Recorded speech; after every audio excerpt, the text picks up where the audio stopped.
बिस्मिल्लाहिर्रहमानिर्रहीम। अस्सलाम वालेकुम वरहमतुल्लाहि वबरकातुहू। आज हम बना रहे हैं मिल्क शेक। मैंने 10 खजूरें ली हैं, इनकी गुठलियाँ निकाल दी हैं। इनमें 15 बादाम डालेंगे, 15 काजू, आधा कप गर्म दूध डालेंगे,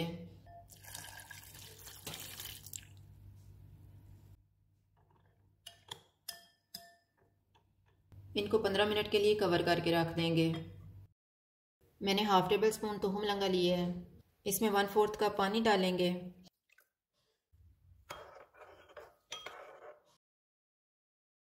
पंद्रह मिनट गुजर गए हैं, अब हम शेक बनाना शुरू करते हैं। भिगोए हुए नट्स जग में डालेंगे, 2 केले डालेंगे, 1 चुटकी सब्ज़ इलायची का पाउडर, 2 टेबल स्पून शहद डालेंगे, आइस क्यूब्स डालेंगे, आधा लीटर दूध डालेंगे और इनको ब्लेंड कर लेंगे।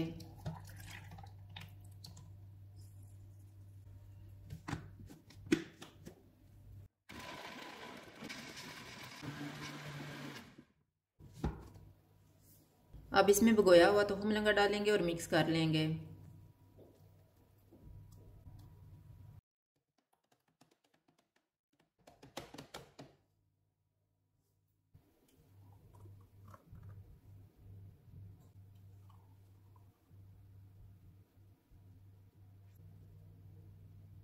मिल्क शेक तैयार है। अगर आपको हमारी वीडियो अच्छी लगे तो लाइक करें और हमारे चैनल को सब्सक्राइब करें। शुक्रिया। अल्लाह हाफ़िज़।